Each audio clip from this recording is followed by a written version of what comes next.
Amém. Aleluia. Amém.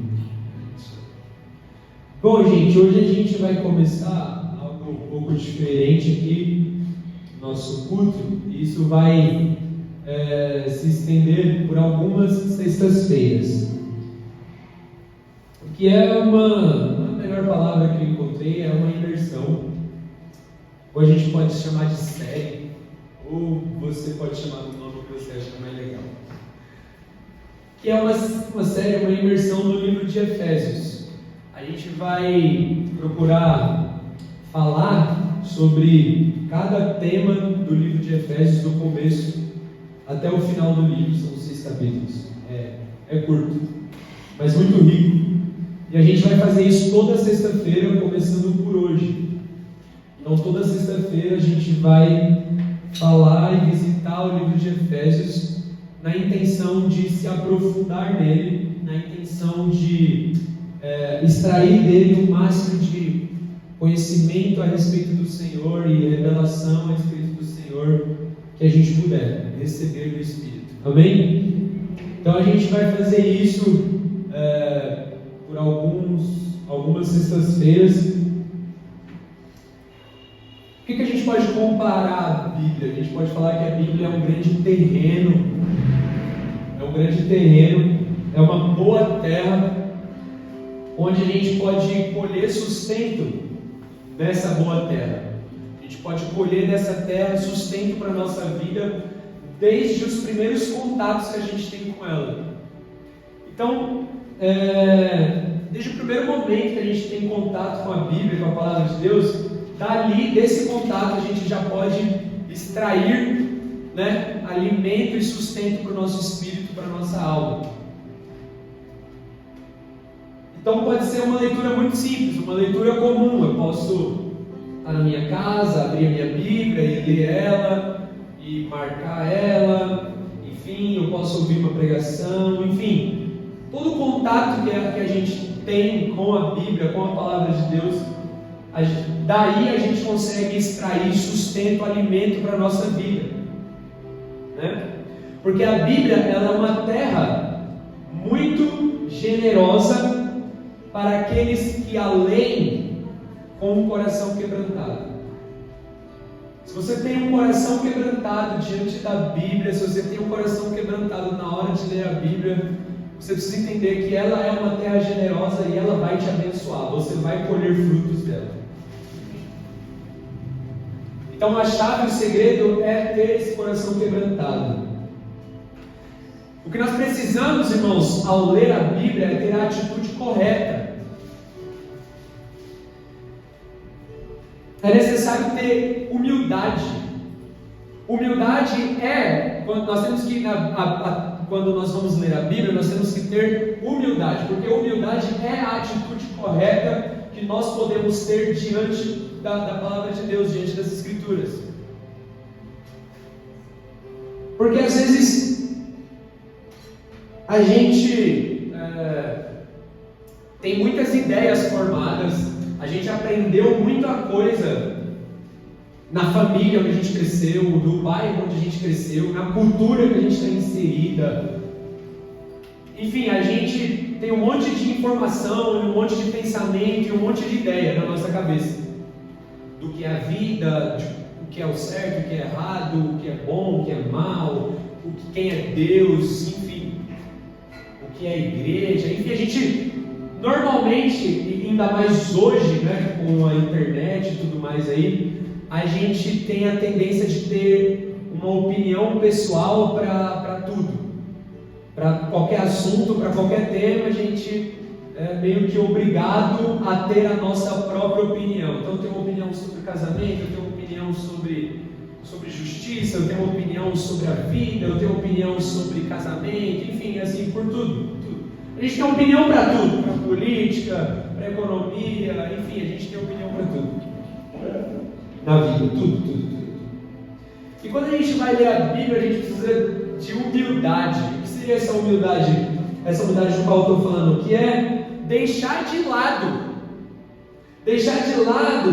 os nossos preconceitos, deixar de lado a nossa opinião pessoal a respeito das coisas.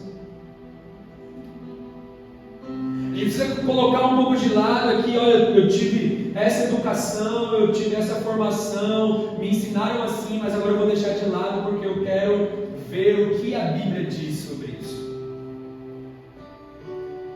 Então eu preciso ter humildade para fazer isso. Eu preciso ter humildade para colocar de lado a minha opinião pessoal. Eu preciso ter humildade para colocar de lado e deixar e abandonar a opinião popular a respeito. A opinião popular é aquilo que todo mundo fala, né?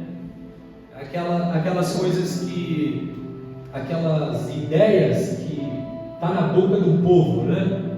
Tipo, todo mundo fica repetindo, não faz ideia do que está falando, mas fica repetindo, tipo, Deus é amor, Deus é amor, Deus é amor, Deus é amor. As pessoas ficam repetindo isso o tempo todo e elas não fazem ideia do que significa o atributo, o amor. Elas não fazem ideia da profundidade do termo Deus é amor. Elas não fazem ideia do que isso significa, mas elas ficam repetindo. Elas ouviram na boca de alguém, ouviram na internet, no Instagram, ouviram alguém comentar, e aí ela fica repetindo aquilo, sabe? Fica repetindo aquilo. Então isso é uma opinião pública, uma opinião popular. Então a gente precisa deixar de lado essas coisas. A nossa opinião pessoal, a opinião popular, do que o mundo diz. E a gente precisa estar aberto para ouvir a voz de Deus na palavra. Nós precisamos deixar com que toda essa estrutura aqui de pensamento nossa, ela se proste diante da palavra de Deus. Então é necessário ter humildade, é necessário chegar diante da Bíblia e com um coração humilde dizer: Deus, eu não entendo tudo, eu não compreendo tudo, eu não tenho todas as respostas. Deus, isso aqui é difícil para mim entender, isso aqui é difícil para mim aceitar, mas eu estou aqui diante de você, eu abro o meu coração, eu abro, sabe, a minha mente, eu deixo de lado a minha vontade, a minha opinião pessoal, eu deixo de lado aquilo que eu aprendi, aquilo que eu recebi como cultura, e eu me abro, Jesus. É essa a atitude que nós temos que ter, é essa a oração que nós temos que fazer ao ler a Bíblia. Senhor, eu não sei de tudo, eu não consigo entender tudo, mas me dá, me revela, me mostra, me convence, fala comigo. Então é necessário uma atitude de humildade, porque se nós não tivermos essa atitude humilde, a gente não vai tirar da Bíblia muito proveito, porque sabe de uma coisa? Deus rejeita, Deus ele resiste ao soberbo. Deus resiste ao soberbo, gente, mas Ele concede misericórdia, graça ao humilde. Não sabe por que muitas das vezes a nossa leitura da Bíblia não está funcionando? Porque a gente está querendo buscar na Bíblia alguma coisa para provar que a gente está certo sobre alguma coisa. Então a gente está procurando um texto, um versículo para provar que eu estou certo, que a minha opinião está certa, que a minha vontade está certa, que o meu plano está certo. A gente está querendo buscar na Bíblia alguma coisa que me aprove, que diga que o jeito que eu penso, o jeito que eu vivo é certo. Alguma coisa que prove que o Deus que eu tenho na minha mente é verdadeiro, Ele existe. Isso aí é soberba. E Deus resiste ao soberbo. A palavra resistir aqui é que Deus impede de chegar perto. Impedir, irmão, impedir alguma coisa, é como se você estivesse tentando de alguma forma se aproximar, tentando de alguma forma descobrir e chegar perto de Deus, e Deus está te resistindo, ou seja, Ele está te impedindo de chegar perto dele. Por quê? Por causa da sua atitude arrogante, por causa da sua atitude orgulhosa.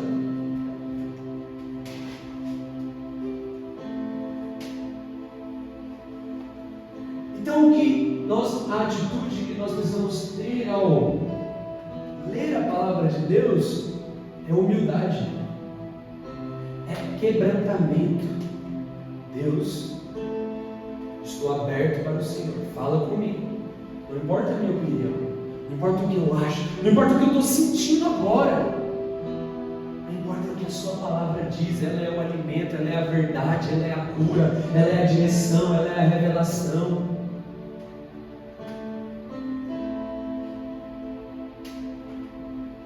As pessoas, Leonardo Everil diz o seguinte, que as pessoas que querem mudar a Bíblia são as mesmas que não foram mudadas por ela.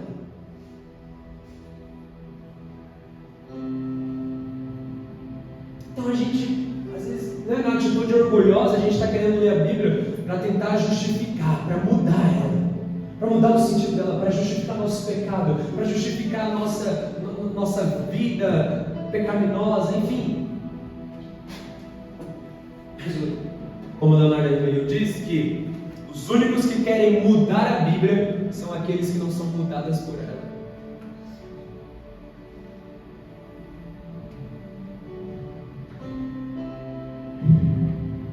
Então a ideia, irmãos, da gente ter uma imersão aqui em um determinado livro, no caso Efésios, pode ser comparado a um trabalho de cavar poços.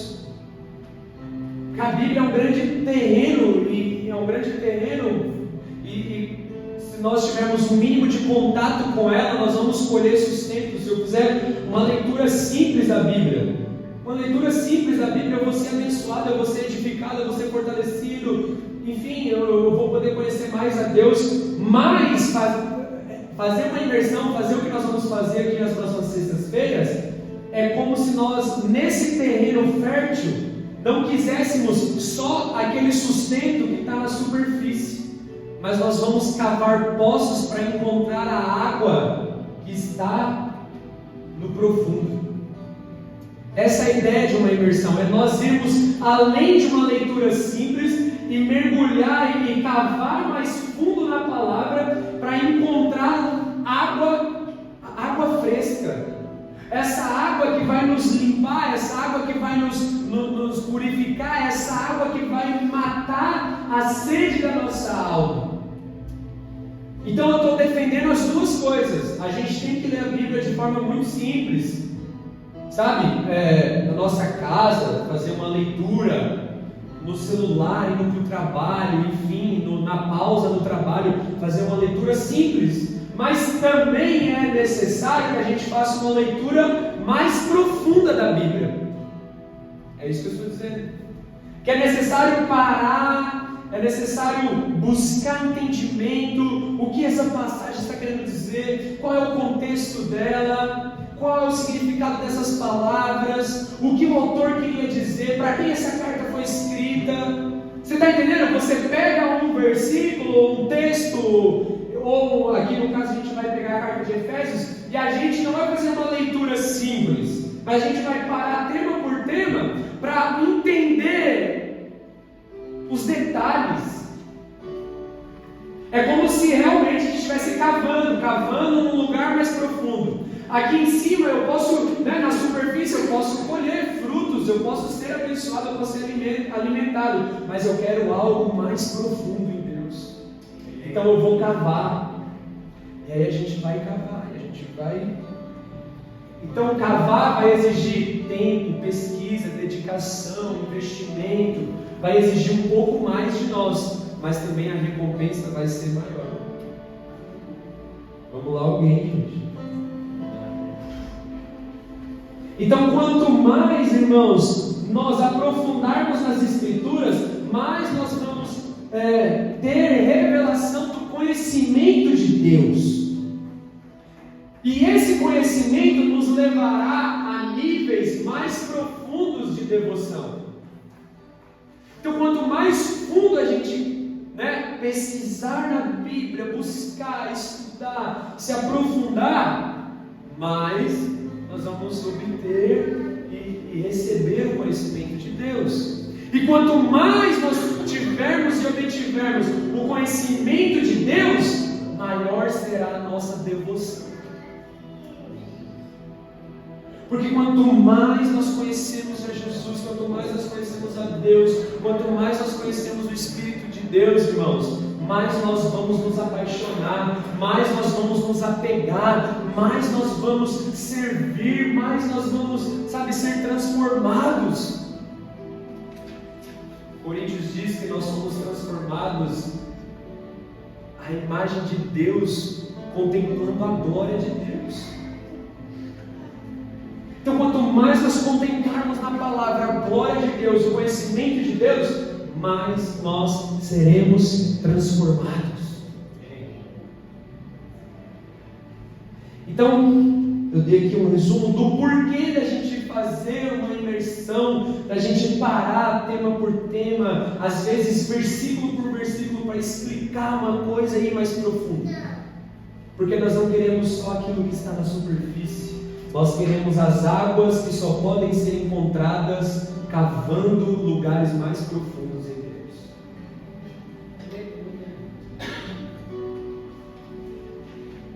E nós vamos fazer isso na carta de Efésios. Glória a Deus.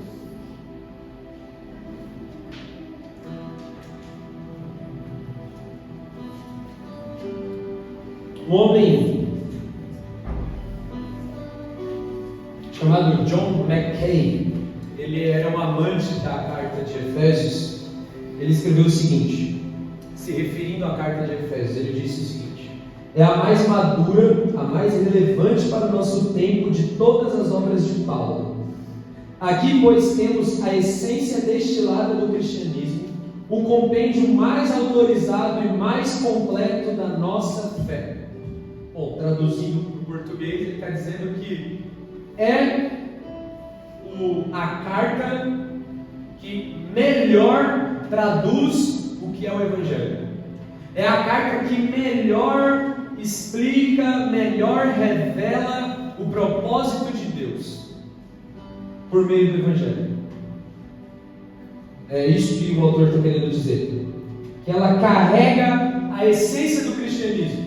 Então, se você é um novo convertido, ou um cristão antigo, ou não sei o que mais isso pode ser, mas independente, para todos nós aqui, se nós quisermos ter contato com aquilo que é a essência do Evangelho, com aquilo que é a essência do propósito de Deus, esse homem está dizendo que Efésios é o lugar certo para nós encontrarmos isso. É o lugar ideal para nós encontrarmos aquilo que é o fundamento do Evangelho, aquilo que é principal do Evangelho. Nós vamos encontrar na carta de Efésios. E por que é importante, irmãos? O espírito que atua no nosso tempo, hoje, é um espírito progressista. O que eu quero dizer com isso, com essa palavra progressista?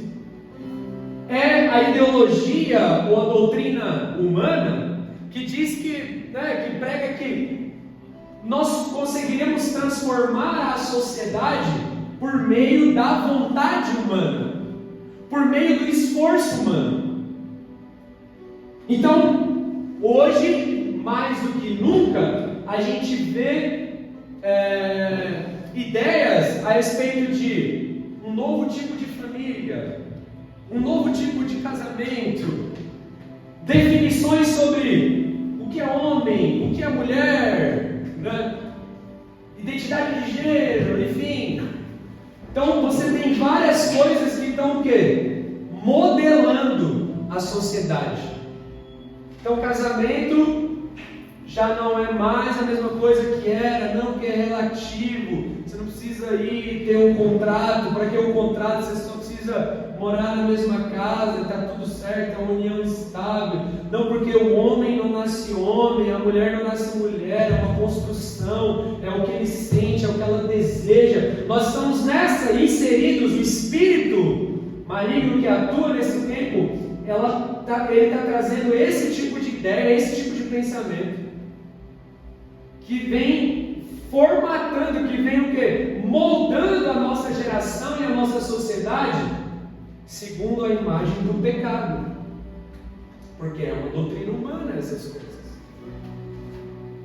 Então, por exemplo, eu fiz direito, então eu lembro na matéria de família, no direito civil, você tinha lá os formatos de família, porque não existe só a família tradicional, o homem, a mulher, seus filhos. Você pode ter uma família com 2 mulheres, 2 homens, enfim. Então são novos estilos de família, afetiva, né? Então, irmãos, o Espírito dessa época está trabalhando nessas coisas, de modelar a sociedade, de mudar a sociedade, de transformar a sociedade por meio da vontade humana, E quando a sociedade transforma o homem por meio dessa vontade humana, está transformando o homem à imagem e semelhança das suas próprias paixões, do seu pecado. Mas Efésios, a carta de Efésios, ela é muito importante para nós nesse tempo, porque ela fala, irmãos, por outro lado, da criação de um novo povo. A carta de Efésios, o tema principal dela é que Deus, Ele está criando uma nova sociedade. Deus está criando uma nova sociedade, e a essa sociedade Deus dá o nome de igreja. Então hoje, o tema da carta de Efésios é que Deus tem um novo povo, e Ele está gerando esse novo povo. E esse povo é chamado de igreja. Então você guardou isso? Que o tema principal da carta de Efésios é que Deus tem um povo, Deus tem uma nação, Deus tem uma sociedade que é dele, que é particular dele. E esse povo, essa sociedade, chama-se igreja.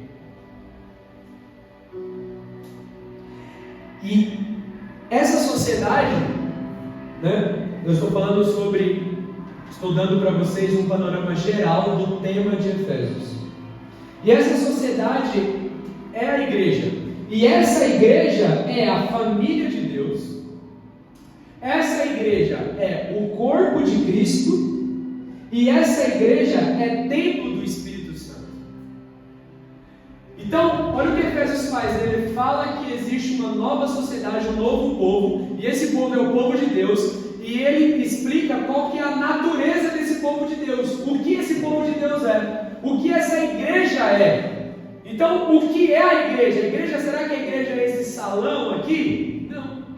A igreja é a família de Deus, o corpo de Jesus Cristo e a casa, o templo do Espírito Santo.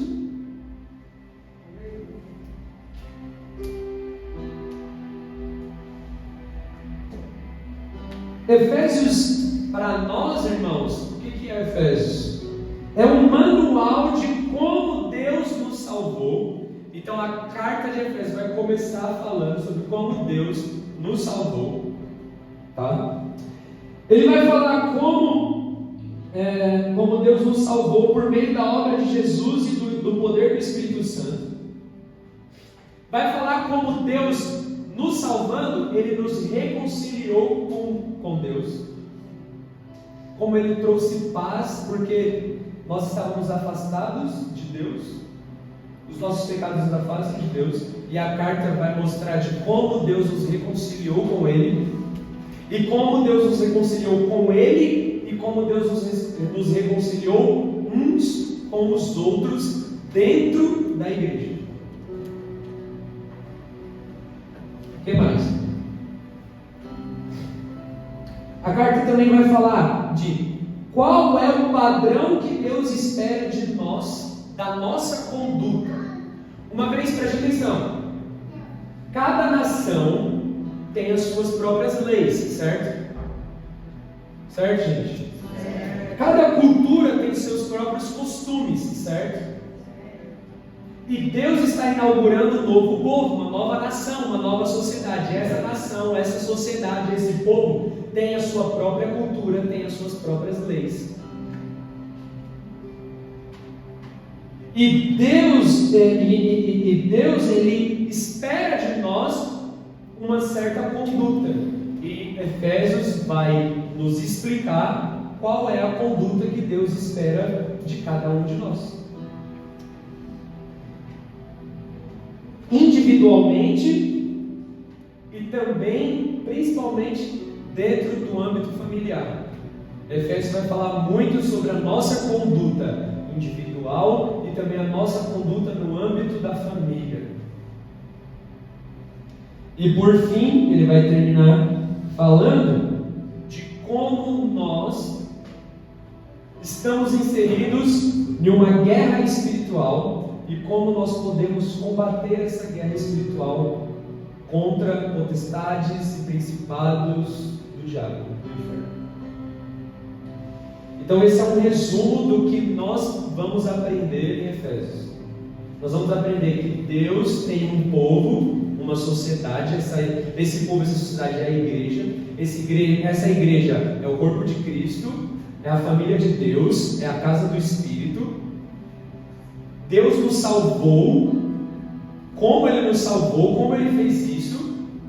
Vai falar como nós devemos viver agora que Ele nos salvou, qual a nossa conduta particular, privada, e qual deve ser a nossa conduta dentro do lar, dentro da família, e de como nós estamos inseridos numa guerra espiritual e como nós vamos guerrear essa batalha.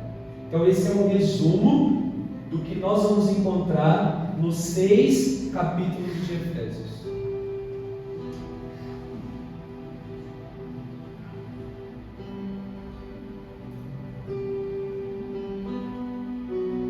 E por que nós precisamos de um manual como esse? Ou melhor dizendo, por que nós precisamos nos aprofundar nesse manual? No caso aqui, Efésios. Porque, irmãos, preste atenção, a carta de Efésios tem 6 capítulos. Nos 3 primeiros capítulos, Paulo vai lançar a base da doutrina. Ele vai lançar um fundamento.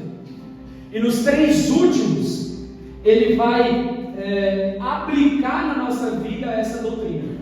Então ele vai dar a doutrina, o que é o Evangelho, e nos 3 primeiros capítulos. E nos 3 últimos, ele vai explicar como essa doutrina ela vai agir e interferir e mudar na nossa vida diariamente, na prática.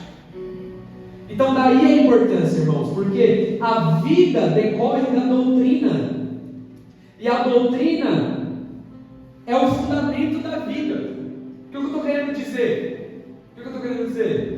Que aquilo que ocupa as ideias, a doutrina aqui é as ideias, as verdades, o conhecimento. Então o conhecimento, a verdade, as ideias que dominam a sua mente é que vão determinar como você vive. Sabe por que você vive em determinado pecado? Sabe por que você vive de uma determinada forma? Porque você pensa errado. Porque a sua mente está corrompida com mentira. Porque a sua mente ela está corrompida com pecado. Então, por que nós precisamos de um manual como a Bíblia e especificamente como Efésios? Porque se a nossa mente for renovada pela verdade de Deus, a nossa vida prática vai ser mudada também. Agora, se a gente não conhece a verdade do Evangelho, se a gente não recebe a doutrina verdadeira do Evangelho, de forma alguma a gente vai ter a vida certa. Então é preciso conhecer a verdade, é preciso conhecer a verdadeira doutrina. É preciso conhecer o verdadeiro ensino de Cristo, se nós quisermos ter a vida correta.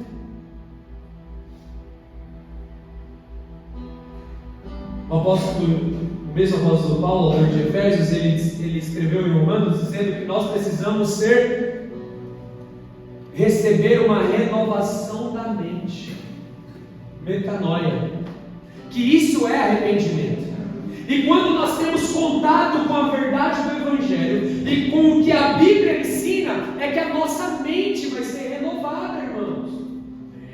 E essa renovação de mente vai nos transformar, nos levando ao arrependimento. A gente vai falar: meu Deus, como eu poderia viver desse jeito? Como eu estava pensando dessa forma? Como eu estava agindo dessa forma? Eu preciso mudar.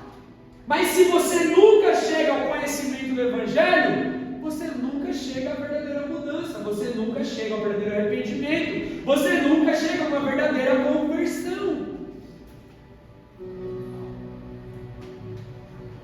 Então essa é a importância de conhecer a Bíblia como ela é, de deixar a opinião pessoal de lado, de deixar a opinião pública de lado, de deixar a nossa cultura de lado e estar aberto para o que a Bíblia tem para ensinar.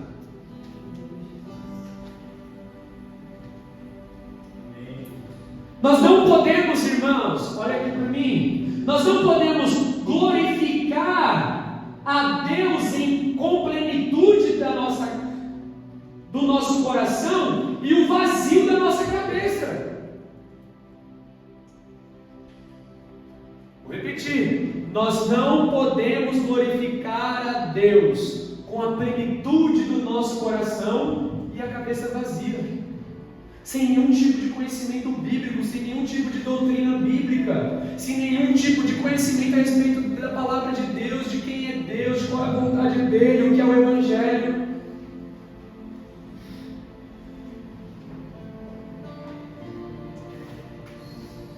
Então a gente nunca vai amar e conseguir amar a Deus e conhecer a Deus com um coração cheio e com a mente totalmente vazia.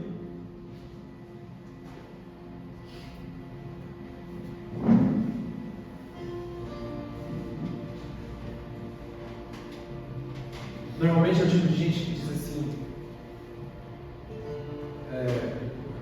que ela pensa assim, quando acaba o louvor, começar a palavra, ela fala: acabou a minha parte favorita do culto.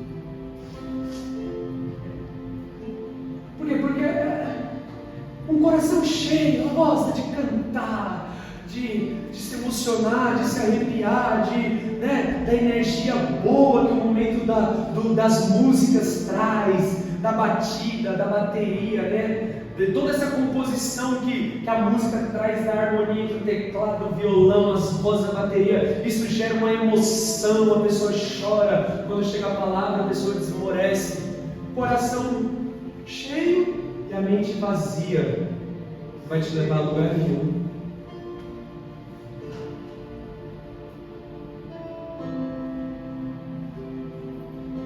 Não podemos glorificar a Deus com a plenitude do nosso coração e o vazio da nossa cabeça.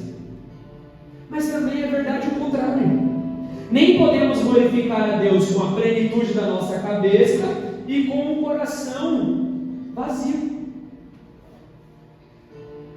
Então nós precisamos sim ter a cabeça cheia, que a cabeça representa ter o conhecimento, estudar, buscar se aprofundar, entender o que é o Evangelho, o que é o propósito de Deus, ter isso.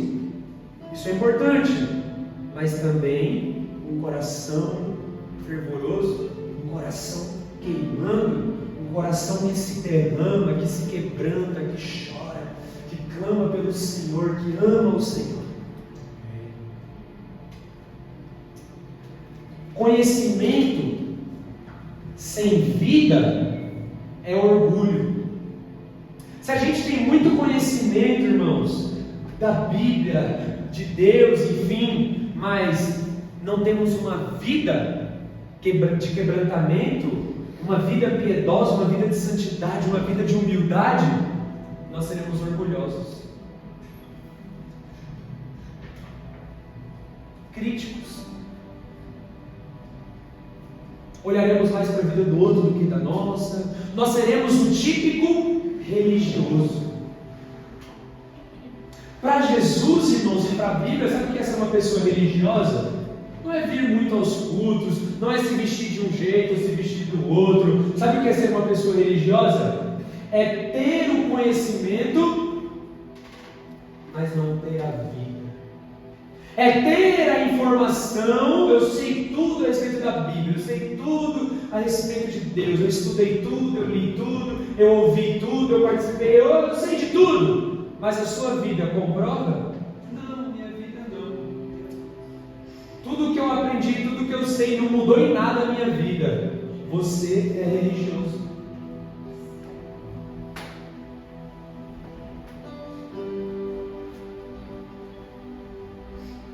Então, conhecimento sem vida é orgulho. E vida sem conhecimento é sentimentalismo vazio. Então, se por um lado eu tenho todo o conhecimento, mas não tenho uma vida de piedade, de mudança, que evidencia Jesus na minha vida, que mostra que de fato eu me arrependi, que estou abandonando os meus pecados, enfim. Se eu não tenho essa vida, mas tenho um monte de conhecimento, eu sou religioso e orgulhoso. Por outro lado, se eu choro, me emociono, eu pulo, eu canto, mas não tenho nenhum tipo de base bíblica, eu sou emocionado.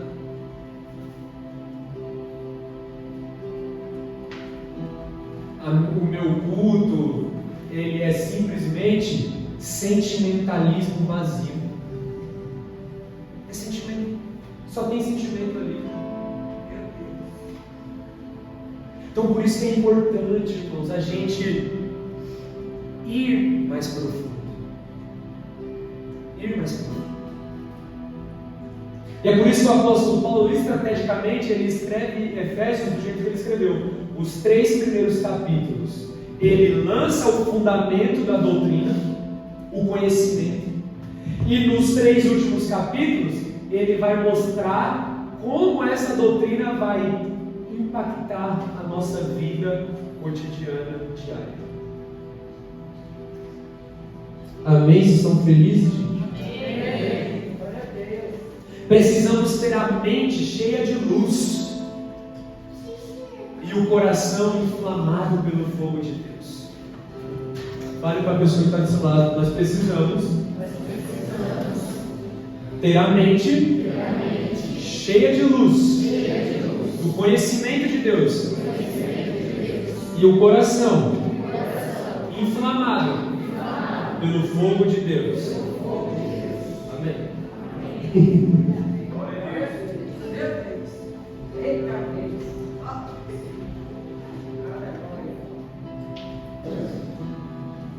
Por mais que o nome da carta seja Efésios, né? E normalmente o nome da carta é, na Bíblia, né? Efésios, Filipenses, Colossenses, Romanos. Normalmente o nome faz referência para quem ela está sendo enviada, né? Então, a carta de Romanos, enviada à igreja que estava em Roma. A carta de Colossenses, enviada à igreja que estava em Colosso.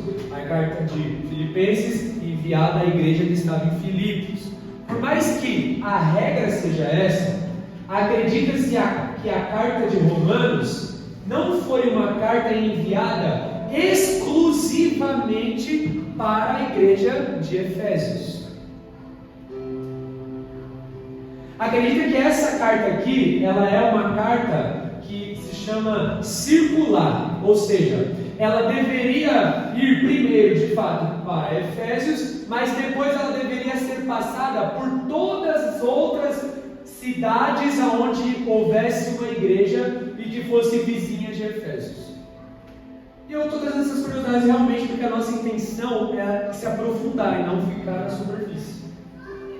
E isso é interessante, porque como os pesquisadores e os historiadores entenderam que a carta de Efésios não era uma carta escrita só para o povo de Éfeso, no caso. Por quê? Porque em nenhum momento na carta o apóstolo Paulo cita o nome de ninguém. Em outras cartas, por exemplo, em Romanos, como a carta foi enviada diretamente para a igreja que estava em Roma, o apóstolo Paulo cita o nome de um monte de pessoa. Principalmente no último capítulo, no capítulo 16 de Romanos. Se você abrir, você vai ver o apóstolo Paulo manda saudação, abraço, beijo, manda um salve para um monte de gente. Por quê? Porque aquela carta foi específica para a igreja de Roma. Só que se você pegar em Efésios, em nenhum momento o apóstolo Paulo vai citar o nome de alguém. Ele fala sempre no geral, nunca especificamente sobre alguém ou para alguém. E ele também, em nenhum momento na carta de Efésios, ele vai citar uma situação específica. Por exemplo, em Coríntios tinha um caso lá do cara que ele estava se deitando, acho que era com a madrasta dele, alguma coisa assim. E aí o apóstolo Paulo fala: expulsa esse homem do meio de vocês. Então, a carta de Coríntios foi escrita diretamente ao povo de Corinto, que tinha uma situação específica. Mas em Efésios, em nenhum momento o apóstolo Paulo, nessa carta de Efésios, em nenhum momento o apóstolo Paulo, ele cita uma situação específica. Então essas duas coisas, o fato do apóstolo Paulo não ter citado o nome de ninguém na carta, e não ter falado de um caso específico em nenhum momento, deu a entender que a carta, ela não era só para a igreja que estava em Éfeso, mas era para todas as igrejas por onde aquela carta pudesse passar. Então a igreja tinha que receber aquela carta e depois ela deveria distribuir essa carta para as outras igrejas. Então era uma carta circular. Entenderam isso? Entrou um bichinho na minha água. O que é mais aceito pelos estudiosos da Bíblia é que Efésios tenha sido escrito pelo apóstolo Paulo. E ele escreveu essa carta na sua primeira prisão em Roma. O apóstolo Paulo, quando escreveu essa carta aqui, Efésios, ele estava preso em Roma. E a prisão dele era uma prisão domiciliar. Ele já tinha passado por muitas outras coisas na vida dele, foi açoitado, foi expulso, foi um monte de coisa. Inclusive, em Éfeso, ele foi muito perseguido lá. Quando ele esteve em Éfeso, ele morou lá por 3 anos e ele viveu com o povo. Em Atos você vai encontrar isso. E ele ficou, os presbíteros, os líderes, ficaram todos tão apegados com o apóstolo Paulo, que quando ele foi embora, as pessoas choravam e beijavam e se despediram com muita tristeza dele.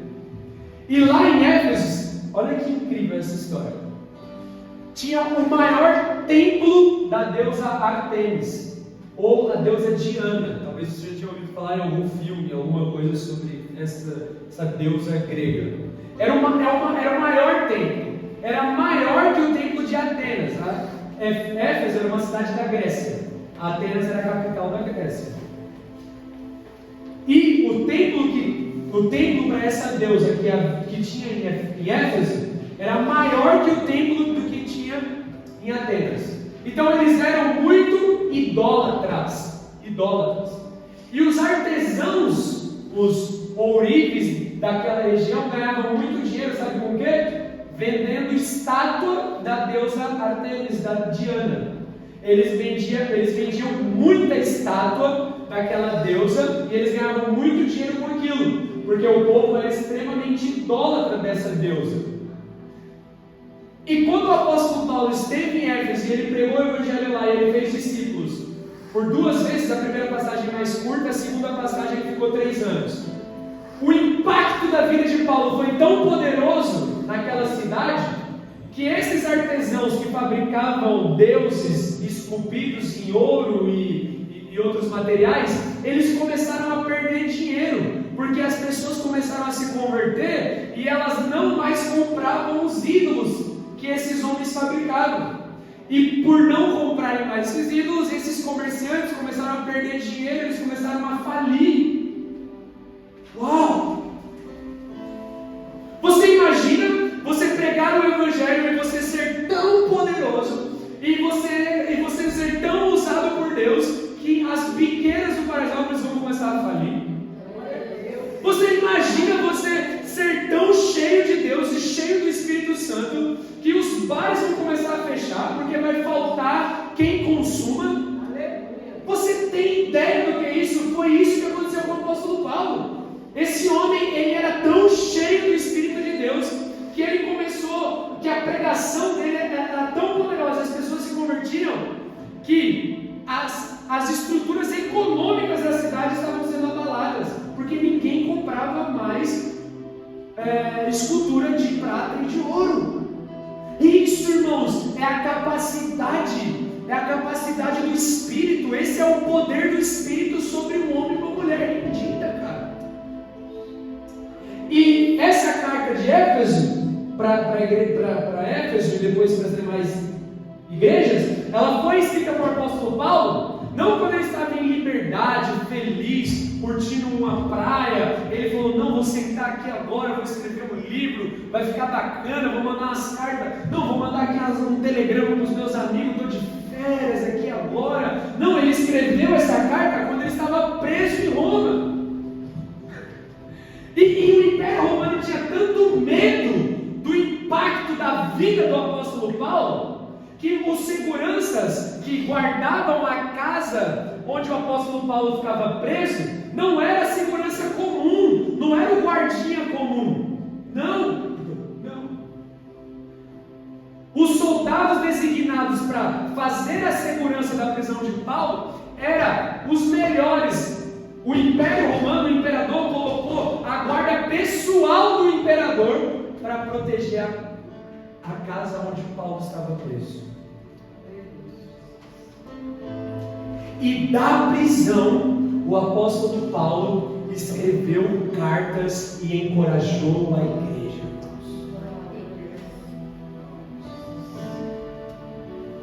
Vamos lá, amém.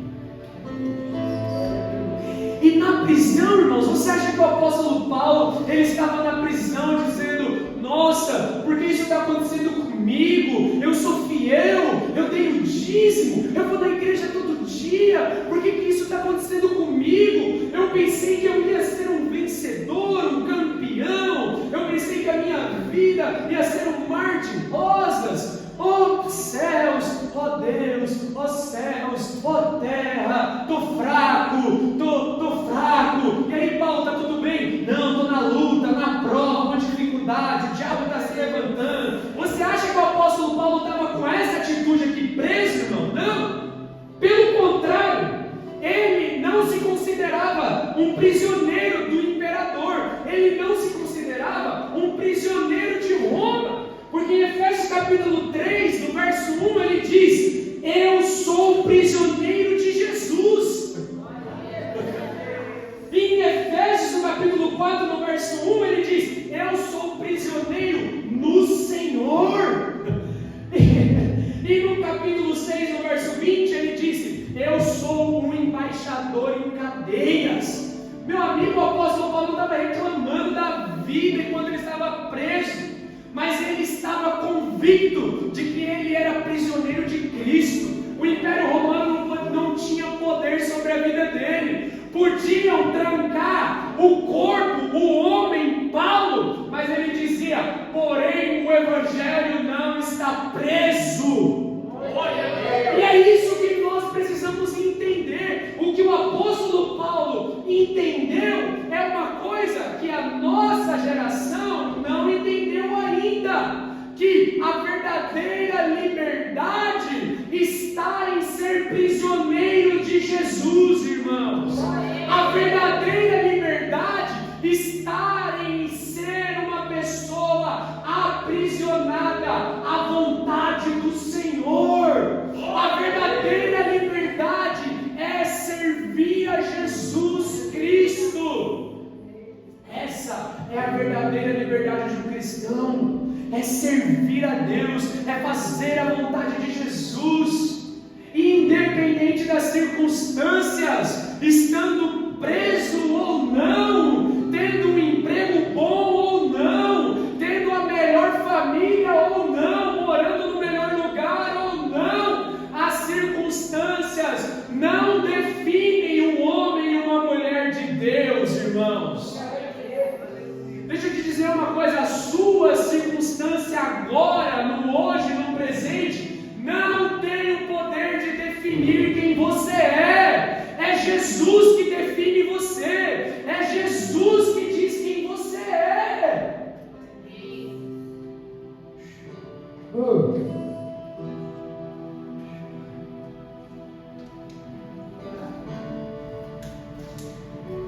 Vamos lá, Jesus. E da prisão, o apóstolo Paulo, ele escreveu cartas, E ele encorajou a igreja da prisão. Ele escreveu cartas e encorajou a igreja. E 3 características. Um homem chamado Barth, ele identificou nessa carta de Efésios. Ele disse o seguinte: a carta de Efésios, ela tem 3 características principais. Eu já falei com vocês sobre um resumo dos temas, e eu quero falar agora 3 características principais da carta de Efésios. A primeira característica é que Efésios é uma intercessão. Irmãos, a carta de Efésios ela é uma intercessão. Se você lê-la, e eu espero que você faça isso nesses dias, você vai perceber que a todo momento o apóstolo Paulo está intercedendo. A todo momento ele está fazendo declarações de intercessão e orações. Ele está ensinando e está intercedendo. Sabe por quê, irmãos? Isso nós podemos aprender com isso, nós podemos aplicar isso para a nossa vida. Que pode ser, irmãos, que o nosso discurso, pode ser que a nossa pregação convença as pessoas ou não. Você está entendendo? Pode ser que a gente chegue nas pessoas e a gente argumente o quanto a vida em Jesus é melhor, o que a vida sem o pecado é legal, a vida da igreja, né? Porque hoje a gente evangeliza tentando mostrar para as pessoas que ir para a igreja é legal. E a gente acha que isso é pregar o evangelho. Não, vir para a igreja não é tão chato assim como você pensa, tem música, a gente se veste normal e tudo mais. Irmãos, isso não é pregar o evangelho. A gente está querendo convencer as pessoas de que, não, vem aqui e tal, vai ter uma comida no final, você vai gostar. A gente está querendo pregar o evangelho para as pessoas assim, gente. Alguém. E pode ser, irmãos, que as pessoas vão aceitar o nosso argumento ou não. As pessoas, elas podem até fugir do nosso argumento, mas deixa eu te contar um segredo. Elas não poderão escapar das nossas orações. E é por isso que a carta de Efésios tem essa característica. Ela é uma intercessão. Em todo o tempo o apóstolo Paulo está intercedendo. Então, irmãos, todas as vezes que você ler a carta de Efésios, sabe o que você vai encontrar nela? O apóstolo Paulo intercedendo pela sua vida. Como alguém. O apóstolo Paulo está orando por você. Nós temos um combinado aqui na igreja que a gente persegue a unção, não é verdade? Então, se você persegue a unção, eu te recomendo ler Efésios. Você vai encontrar o apóstolo Paulo orando por você, intercedendo por você. E eu gostaria de receber uma oração do apóstolo Paulo. Eu queria receber uma transferência do apóstolo Paulo. Em Efésios ele está intercedendo, irmãos. E todo leitor de Efésios está recebendo essa oração. Sabe o que eu aprendo e eu posso aplicar para a nossa vida, irmãos? O apóstolo Paulo estava na prisão, com todas as condições adversas, e mesmo assim ele estava encorajando e discipulando as igrejas que ele havia plantado, que ele havia ajudado e cooperado em algum momento. E lá da prisão ele estava discipulando aquele povo. E sabe o que eu aprendo? Que discipulado se faz com intercessão, gente. Evangelho se prega com oração, com intercessão. Sabe, não é com convencimento de palavras humanas. Não é tentando convencer as pessoas de que eu vim para a igreja, é legal, você vai gostar, tem comida na minha cela. Não é, mas se faz com oração. Irmãos, discipulado não se faz com crítica, se faz com intercessão. O apóstolo Paulo escreveu Efésios para criticar as igrejas, para falar: vocês estão errados aqui, vocês estão errados aqui, vocês precisam fazer isso, vocês precisam fazer aquilo. O apóstolo Paulo escreveu intercedendo. Aleluia! Se você quer ter resultado, se nós quisermos ter resultados no nosso discipulado das pessoas, em pregar o evangelho das pessoas, nós temos que fazer isso intercedendo por elas.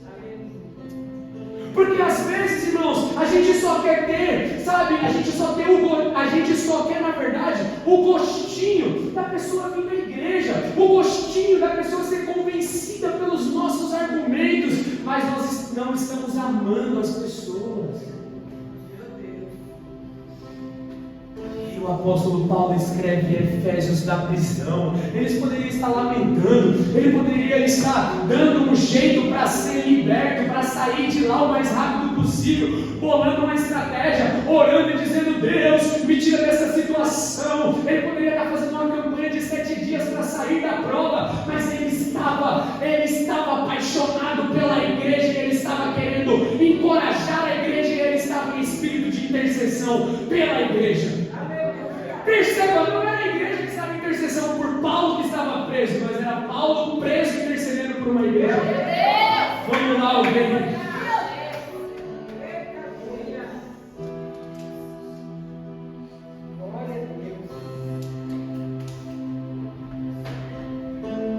Então essa é uma característica. Efésios é uma intercessão. Se você ler essa carta, você vai ver o apóstolo Paulo intercedendo, orando pela igreja, orando por aqueles que estão além, orando por você.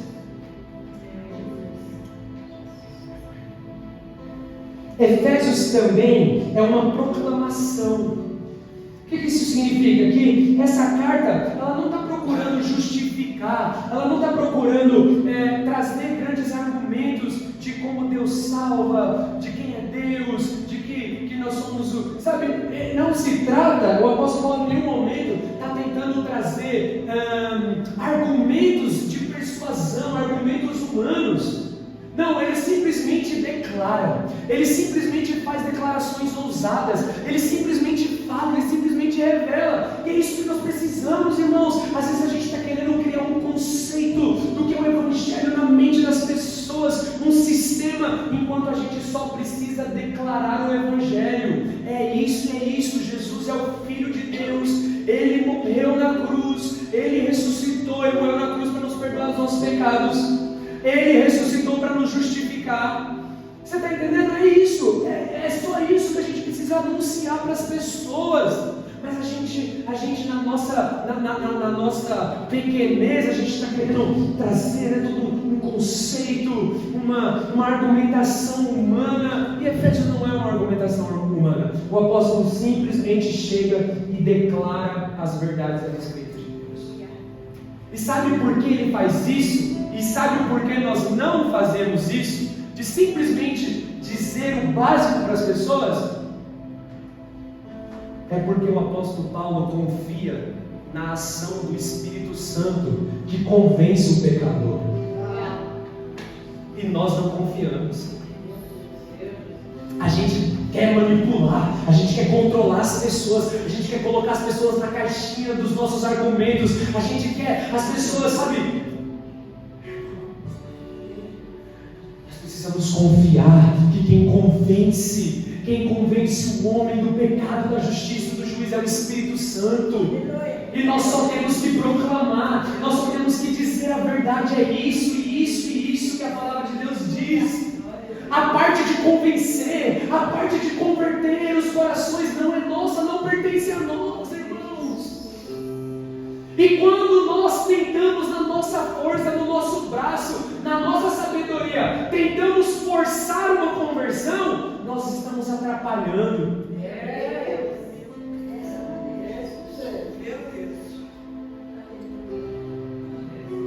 Então Efésios são declarações ousadas. Efésios são proclamações ousadas. Não foi um texto construído para argumentar o porquê a fé cristã é a legal, é a verdadeira, porque a minha igreja é a boa, é a certa. Não, o apóstolo Paulo simplesmente escreve e prega qual é o propósito de Deus. É esse. E o convencimento, ele abre espaço para o Espírito Santo. Glória a Deus.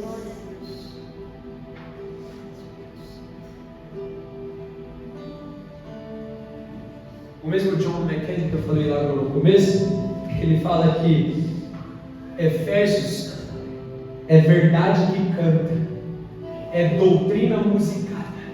E é verdade, se você ler Efésios, você vai ver em alguns trechos que o apóstolo Paulo ele está cantando. É poesia. Se você ler Efésios, você vai entender o que eu estou falando. A gente vai estudar nas próximas sextas-feiras, você vai ver que aqui é poesia e música.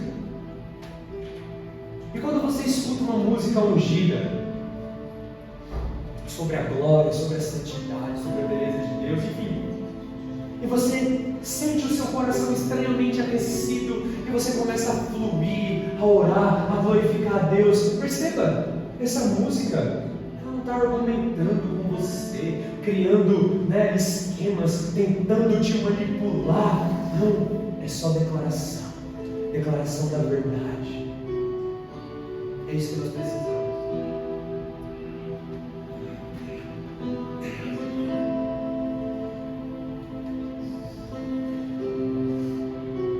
E a terceira característica da carta de Efésios, a primeira é: Efésios é uma intercessão.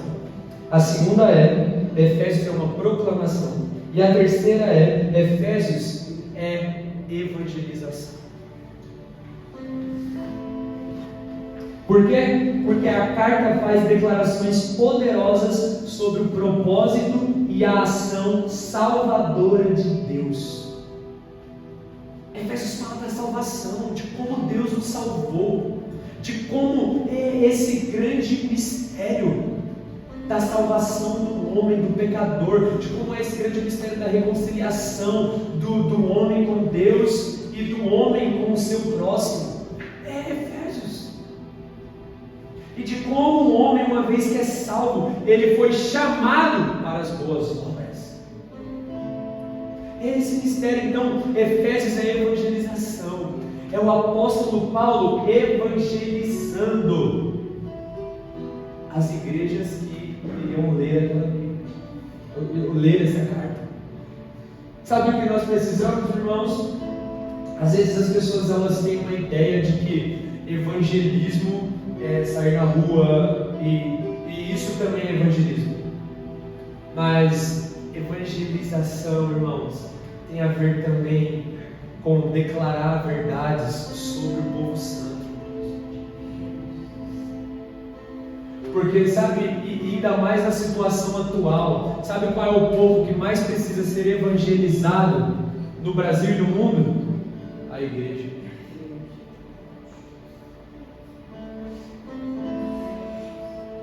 Por quê? Por causa de uma falta de profundidade. Então, Efésios é evangelização.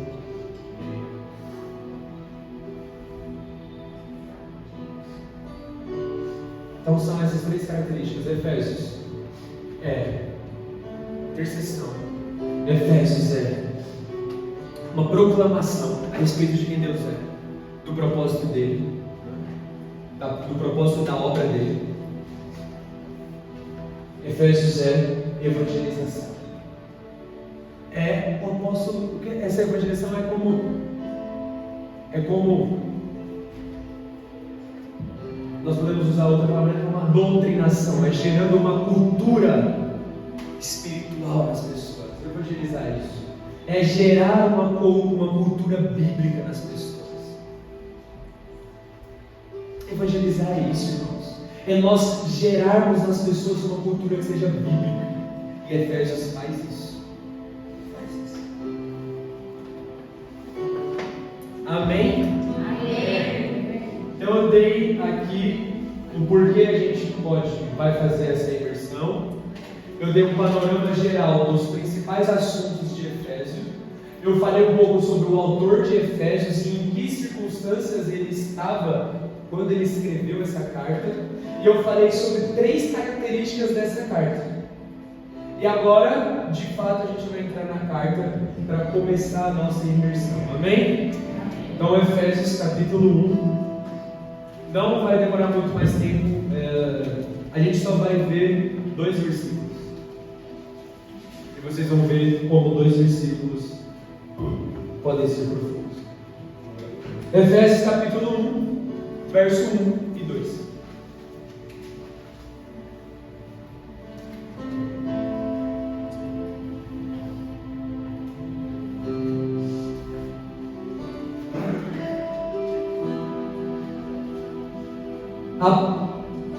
Efésios capítulo 1, verso 1. Acharam? Amém. Amém? Paulo, apóstolo de Jesus Cristo, pela vontade de Deus, aos santos que estão em Éfeso e aos fiéis em Cristo Jesus, graça seja a vós e paz de Deus, nosso Pai, e do Senhor Jesus Cristo. Amém. Então, irmãos, a carta começa com uma apresentação pessoal do apóstolo. Ele se apresenta pessoalmente como sendo apóstolo de Jesus, apóstolo pela vontade de Deus. Então, sabe o que o apóstolo Paulo está dizendo? Quem me chamou foi Deus. Eu não escolhi a Deus, mas foi Ele que me escolheu. Não foi pela minha própria vontade, pelo meu próprio esforço, pelo meu próprio mérito, que eu fui chamado para ser apóstolo. Não, eu sou apóstolo segundo a vontade de Deus. Irmãos, foi a vontade de Deus que chamou o apóstolo Paulo. Então, e a palavra apóstolo, apóstolo, na verdade, ele era um cargo do reinado, do rei, do império. E o apóstolo era aquele que era incumbido de fazer, sabe o quê? De chegar em uma cidade, em um lugar, e ele era incumbido de transmitir quais eram as leis, os costumes e a cultura do império. Então vamos supor que o Paraisópolis fosse uma cidade. E aí Roma invadiu Paraisópolis e dominou Paraisópolis. Agora Paraisópolis pertence a Roma.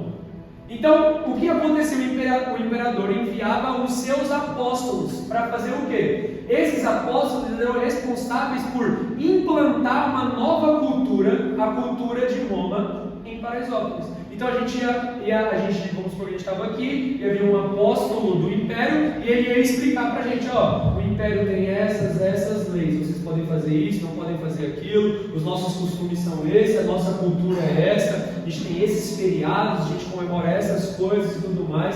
Então ele era alguém de confiança para carregar isso, para carregar uma mensagem.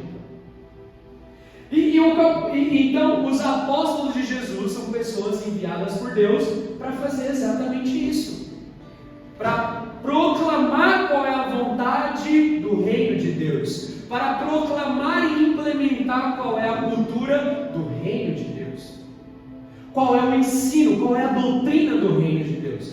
E o apóstolo Paulo diz: Paulo, apóstolo de Cristo Jesus, pela vontade de Deus. Então ele se apresenta, não foi eu que me escolhi. E quando ele fala pela vontade de Deus, irmão, significa que tudo aquilo que o apóstolo Paulo vai ensinar na carta de Efésios é Bíblia, é inspirado por Deus. Porque hoje é comum esse tipo de pensamento aqui, Não, é o seguinte, a Bíblia, ela não é a palavra de Deus, ela contém a palavra de Deus. Por que as pessoas querem ensinar isso? Porque elas querem excluir partes que não agradam a elas. Então elas dizem: não, nem tudo que está escrito é válido, algumas coisas é vontade humana, algumas coisas foi um homem que colocou. Então, nem toda a Bíblia é a palavra de Deus, só algumas partes dela é a palavra de Deus. Mas, irmãos, nós acreditamos na inspiração divina, que Deus chamou o apóstolo Paulo e o inspirou para escrever essas santas palavras. E tudo que o apóstolo Paulo ensina aqui está sob a supervisão do Espírito Santo, que o conduziu para revelar qual é a vontade de Deus. Então nós falamos algumas coisas em metade de um versículo. Talvez no final do ano a gente termine a imersão em Efésios. Depois de fazer uma apresentação pessoal, o apóstolo Paulo ele vai fazer o quê? Ele vai dizer para quem ele está escrevendo, ele vai dar o endereçamento da carta. E ele fala que a carta é para quem? Para os santos que estão em Éfeso e aos fiéis em Cristo Jesus. Os santos aqui, irmãos, são aqueles, não são perceba, o apóstolo Paulo disse que ele estava escrevendo aos santos. Será que quando o apóstolo Paulo disse aos santos, ele estava dizendo que ele estava escrevendo a uma parte da congregação, alguns homens que eram mais espirituais, algumas mulheres que eram mais espirituais? Será que o apóstolo Paulo estava escrevendo para uma elite? Será que o apóstolo Paulo estava escrevendo para os pastores, os obreiros e os presbíteros da igreja de Éfeso?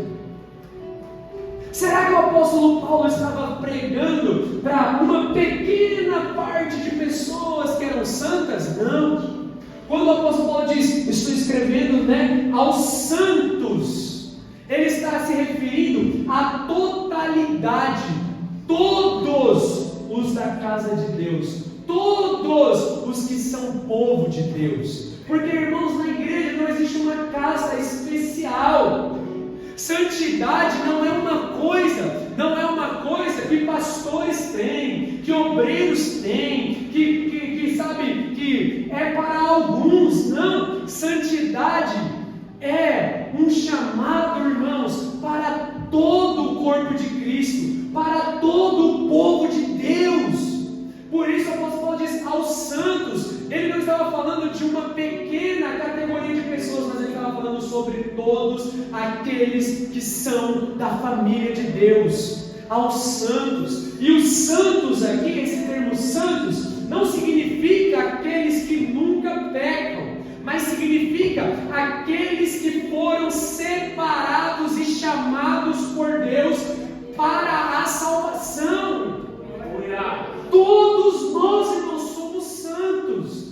Vira para esse santo e para essa santa que está do teu lado e diga: você é santo. Porque Deus está te separando para uma nova sociedade, para um novo reino. Esse é o significado de santos aqui, irmãos. Significa que todo aquele, significa que é para todos o chamado à santidade. O chamado à santidade significa ser separado. Significa, irmãos, que uma vez que nós somos membros da família de Deus, nós fomos separados para Deus, irmãos. Separados para o Senhor, para a glória dEle, para o louvor dEle, para a honra dEle. E Ele diz: sede santos como eu sou santo. E Ele diz aos fiéis, sabe por quê, irmãos? Porque todo aquele que é santo é fiel ao Senhor. E todo fiel é santo. Sabe por quê? Porque não passa na cabeça do apóstolo Paulo a ideia de um cristão, de um santo, não ser fiel. Na nossa passa. A gente tem essas distinções, Católico de BGE, cristão Nutella, que é o quê? É aquele que ele vem na igreja, ele frequenta, mas ele não é separado. Ele continua vivendo a vida dele como ele gosta de viver. Mas na cabeça do apóstolo Paulo, quando ele nos ensina, irmãos, isso que é importante para nós, não cabe a ideia de ser santo e não ser fiel a Deus. Uma vez que eu fui separado, eu preciso ser fiel ao Senhor.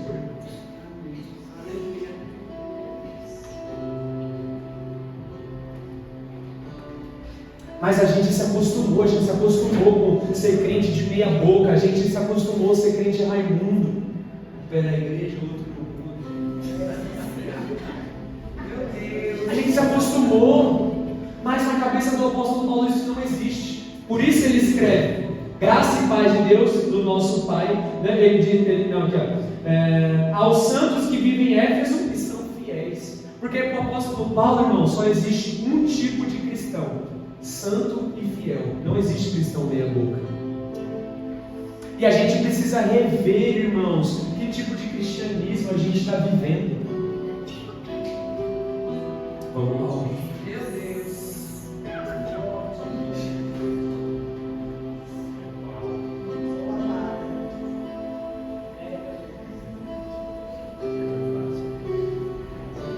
Então, irmãos, os santos aqui, mais uma vez, não significa aqueles que nunca pecam. Porque sim, nós vamos pecar, mas deixa eu dizer uma coisa para você. O pecado na vida de um cristão, ele tem que ser cada vez mais acidental. Cada vez mais escasso, cada vez menos praticado, cada vez menos pensado, cada vez menos planejado, cada vez menos querido. Porque o homem natural e o homem carnal, qual que é a diferença do homem carnal e para o santo de Deus?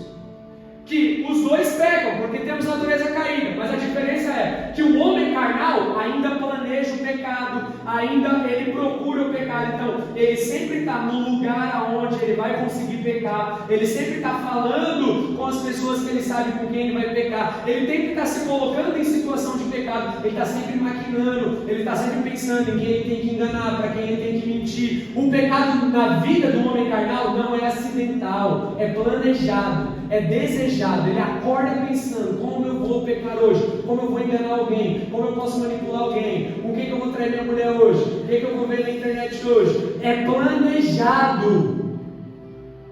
Essa é a diferença. É querido, é desejado, é almejado, busca. Você investe dinheiro, você compra, você, né?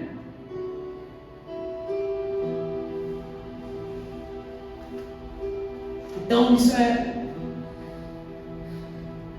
Então, e para um homem santo, irmãos, o pecado é cada vez mais acidental, cada vez mais evitado, cada vez menos desejado, cada vez menos planejado, cada vez mais sendo abandonado, cada vez mais sendo deixado de lado. Essa é a diferença. O Nicodemos, ele diz o seguinte, uma frase, que a sua luta contra o pecado pode ser a sua maior marca de um cristão verdadeiro. Pode ser a maior marca de que você é um cristão.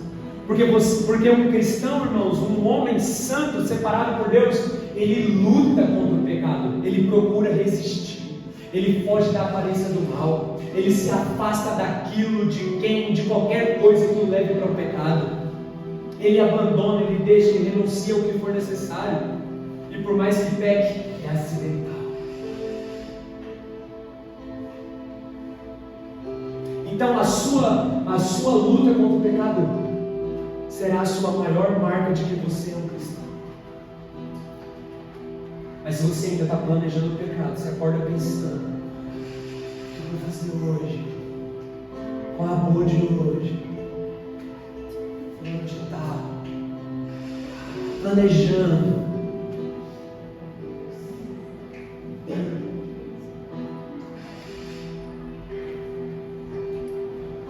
Então o apóstolo Paulo diz que essa carta está escrita para os santos que vivem em Éfeso e são fiéis. Porque o santo é fiel, não negocia a sua fé. E ele diz o seguinte, e é interessante, que ele diz o seguinte: os santos, aos santos que vivem em Éfeso e são fiéis em Cristo Jesus. Ou seja, ele está escrevendo para um povo que está ao mesmo tempo em dois lugares. Eles estão em Éfeso e em Cristo Jesus. Vamos lá, alguém. Vamos lá, isso é só a metade do versículo, gente. E o que isso mostra para nós, irmãos? Que nós somos pessoas de dois lugares também. Nós estamos no mundo. Nós vivemos no mundo, trabalhamos no mundo. Ou alguém aqui pega um ônibus espacial e trabalha em Marte? Então eu acordo no mundo, eu como a comida do mundo, eu uso a internet do mundo, eu vou na academia do mundo, enfim, eu faço tudo do mundo, eu tomo remédio do mundo, eu estou no mundo. Eu peguei hoje um ônibus do mundo para vir para a igreja. Olha, peguei um ônibus do mundo. Mas mesmo estando morando no mundo, a minha verdadeira vida está em Cristo Jesus. E é isso que o apóstolo Paulo está dizendo. Eu escrevo aos santos e aos fiéis de Éfeso aos fiéis em Cristo. Então, por mais que nós estamos nesse mundo, não pertencemos a esse mundo. Nós estamos em Cristo. Tanto é que o próximo ensinamento que a gente vai ver na próxima sexta-feira, o apóstolo Paulo diz que nós estamos nas regiões celestiais em Cristo Jesus. A nossa vida está nele.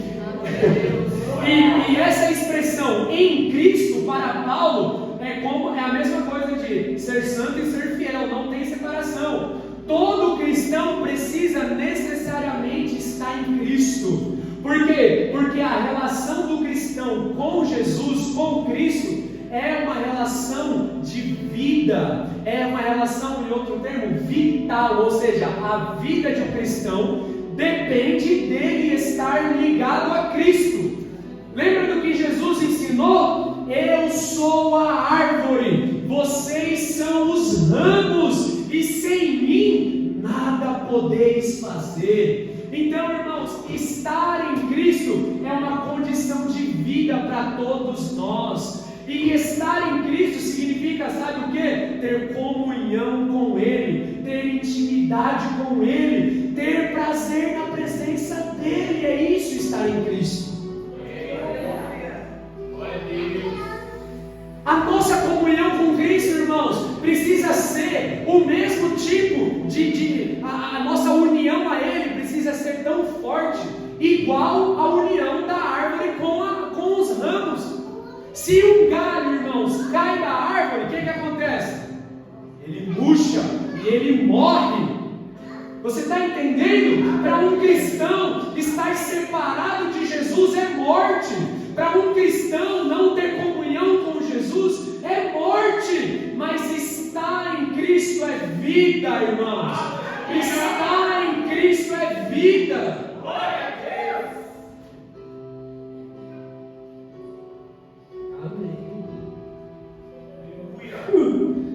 Ei, vamos lá, ok.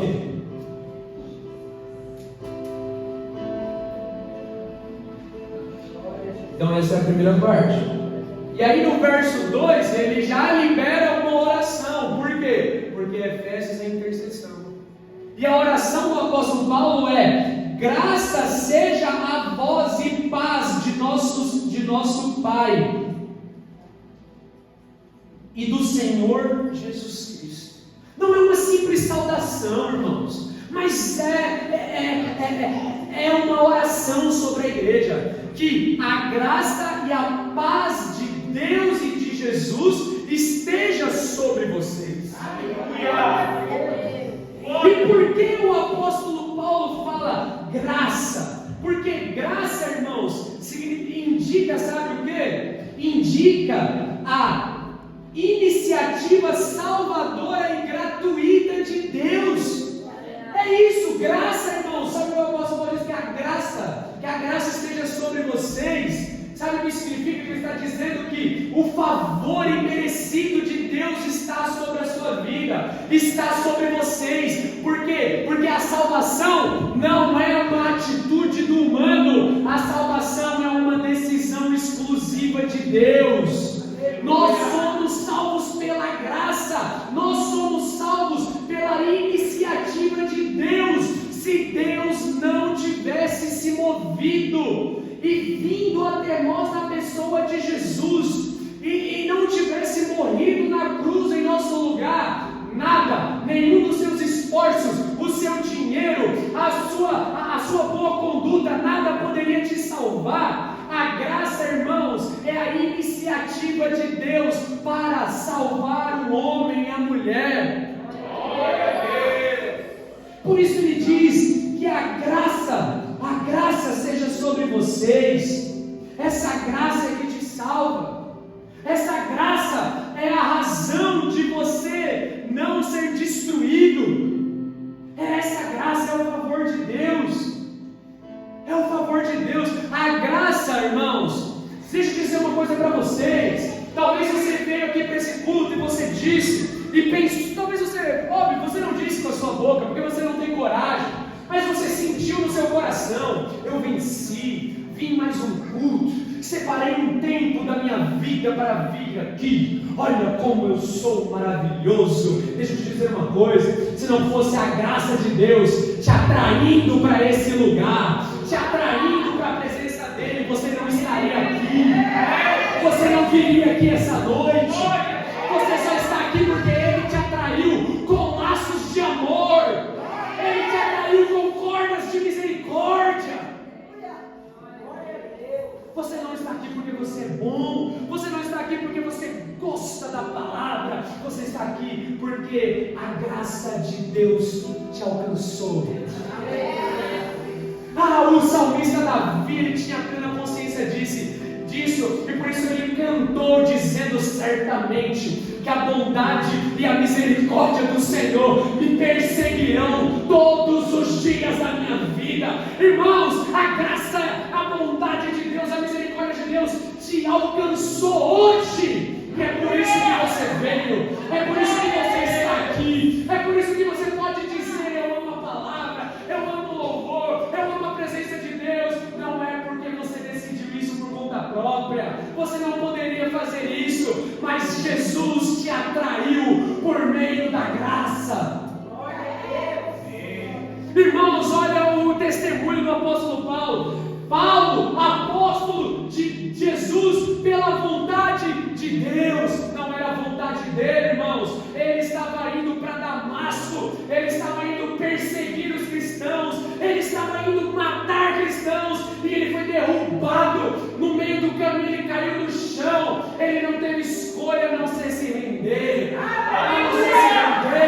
Ele disse: Senhor, quem é você que me fala? E aquela luz e aquela voz disse para ele: eu sou Jesus, aquele a quem você persegue. Quando Jesus nos chama, ele nos chama e é impossível resistir. Você está aqui porque Jesus decidiu te salvar, porque Jesus decidiu te chamar. Não foi você que escolheu ele, não foi você que chamou ele. Não é a árvore que nasce do galho, mas o galho ele nasce da árvore. E sem a árvore ele nada pode fazer. Nada. Aleluia. Por isso o apóstolo Paulo diz: graça seja sobre vocês. E ele complementa dizendo: paz. Sabe por que ele diz graça e paz? Porque a paz é o resultado da graça. Quando Deus nos alcança, a paz de Deus vem sobre o nosso coração. Sabe por que paz? Porque nós éramos inimigos de Deus e agora nós temos paz com Deus. Nós temos comunhão com Deus. Nós podemos ser amigos de Deus. Nós podemos ser discípulos de Deus. Nós podemos ser suas testemunhas. Nós podemos fazer parte da sua família. Nós podemos fazer. Nós agora, irmãos, nós éramos inimigos de Deus, mas agora a graça nos alcançou, e a graça produz paz, e agora nós temos paz, e agora nós podemos desfrutar de sermos o corpo de Cristo, a família de Deus, e o templo do Espírito Santo. Ele diz: graça e paz, graça e paz. A paz, irmãos, só vem por meio da graça. Glória a Deus.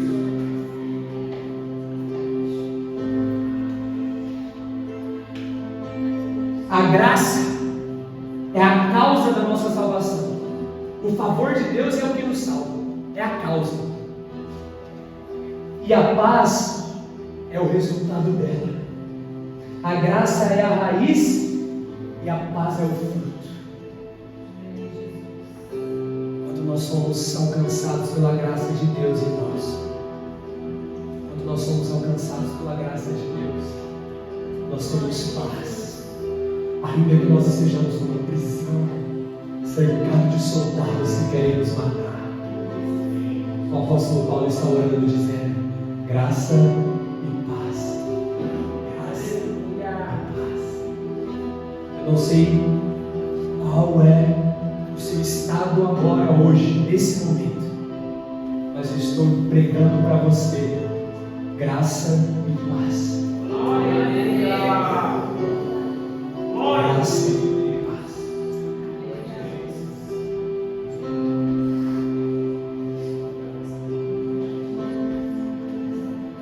Obrigado, Jesus.